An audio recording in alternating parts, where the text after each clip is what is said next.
नमस्कार मित्रांनो, आजचा विषय थोडा गंभीर आहे. मराठी भाषा का महत्वाची आहे? भाषा गेली तर संस्कृती जाते आणि संस्कृती गेली तर माणूस. आणि तेच आज आपण यामध्ये पाहणार आहोत. चला तर. मराठी रंग. एका भाषेचा मृत्यू हा एका दिवसात होत नाही. ती आधी घरातून निघून जाते, मग शाळेतून, मग मनातून आणि शेवटी माणूस स्वतःची ओळख विसरून जातो. ज्या दिवशी मुलाने आईऐवजी मॉम म्हटलं, त्या दिवसापासून एका संस्कृतीचा अंत सुरू झाला. विचार करा, आई अंगाई गीत गात आहे, आजी आजोबा छान छान गोष्टी सांगत आहेत. या गोष्टी आज पाहायला मिळतात क्वचितच. वारकरी अभंग म्हणत चाललेले आहेत. जुनी पत्र, पोथी, पुराण, किती काय आहे आपल्या भाषेत. भाषा म्हणजे फक्त संवाद नसतो. पाणी हा शब्द इंग्रजीत वॉटर होऊ शकतो. तो तहान भागू शकतो, पण तहान भागल्यावर आई म्हणते ते गोड आहे ना. हा भाव कोणत्या भाषेत भाषांतर करता येईल का? मराठी म्हणजे फक्त व्याकरण नाहीये, ती आपल्या भावनांची ठेव आहे. आई हा शब्द उच्चारताना जी ऊब मिळते, त्या उबेचा अर्थ किंवा त्याचे स्पष्टीकरण कोणत्याही डिक्शनरीमध्ये सापडणार आहे का? भाषा म्हणजे संस्कारांची अदृश्य शाळा असते. भाषा केवळ शब्द शिकवत नाही, तर ती जग पाहण्याची नजर शिकवत असते.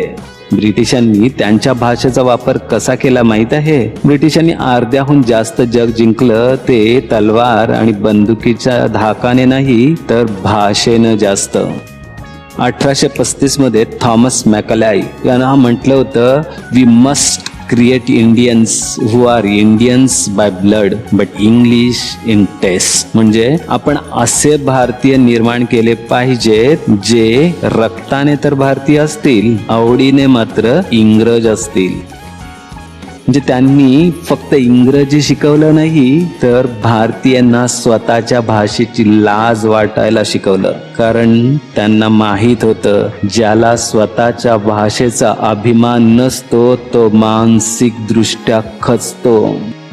भाषा बदलली, हळूहळू विचार बदलले, माणूस आपल्या मुळांपासून तुटला. म्हणजेच गुलाम बनवायचा असेल तर आधी त्याची भाषा हिरावून घ्या, हे त्यांनी जाणलं आणि आपण ते मानलं. विषय आवडत असेल तर व्हिडिओला लाईक करा आणि चॅनलला सबस्क्राईब करा. पाहूया पुढे. ठरवलं तर मृत भाषा ही पुन्हा जिवंत होऊ शकते. हे एका देशानं सिद्ध करून दाखवलंय. एक देश ज्याची भाषा जवळजवळ मृत झाली होती, लोक ती फक्त प्रार्थनेतच वापरत होते. पण मग इस्रायलनं ठरवलं, देश वाचवायचा असेल तर आधी भाषा वाचवावी लागेल.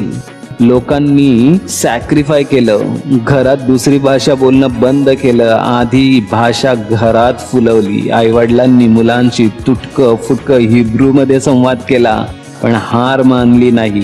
आज तीच भाषा त्यांच्या राष्ट्राची ओळख बनलेली आहे. ज्या राष्ट्राला स्वतःची भाषा वाचवता येत नाही, तो त्याचा इतिहासही वाचवू शकत नाही. पण महाराष्ट्रात काय चाललंय? मराठी शाळा बंद होत आहेत. Kids saying I understand Marathi but I can't speak. म्हणजे मला मराठी समजतं पण मी बोलू शकत नाही. जे आपले पालक मुद्दामून मुलांना इंग्लिश मध्ये बोलायला सांगतात. Marathi boards are replaced by English branding. आज हे चित्र महाराष्ट्रात दिसत आहे.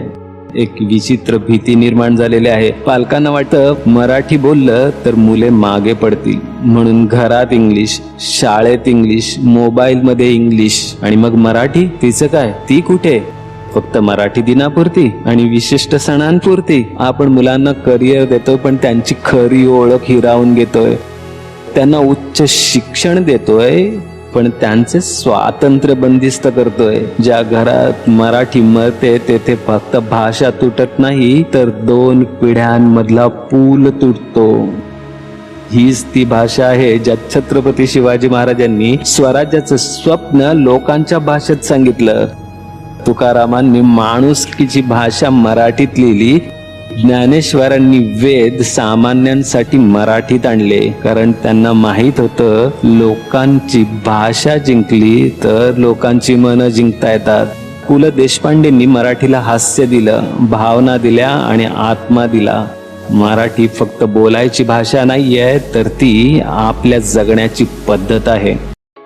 कल्पना करा, पुढील 30 वर्षानंतर जेव्हा तुमचा नातू किंवा नात आईची गोष्ट समजू शकणार नाही, त्यांना पुरणपोळीचा अर्थ गुगलवर शोधावा लागेल आणि अभंग सबटायटल मध्ये वाचावे लागतील. कारण त्यांना आपण भाषाच दिली नाहीये. आपण त्याला फक्त एज्युकेशन दिलंय, संस्कृती दिली नाहीये. लक्षात ठेवा, भाषा मरत नाही, ती मारली जाते जेव्हा लोक स्वतःच्या भाषेला कमी समजू लागतात. जेव्हा संस्कृतीचं शव तयार व्हायला सुरुवात होतं तेव्हा भाषा मारली जाते. मराठी वाचवायची असेल तर मोठमोठ्या आंदोलनाची गरज नाहीये. फक्त घरातून पुन्हा मराठीला जिवंत करा. मुलांना मराठीत गोष्टी सांगा, कारण भाषा वाचली तर संस्कृती वाचेल आणि संस्कृती वाचली तर माणूस वाचेल. तुम्ही जर तुमच्या मुलांना मराठी दिली नाही तर पुढची पिढी तुम्हाला समजू शकेल का? नव्या शब्दांनी मराठी सजेल का? चला मराठी सजवूया.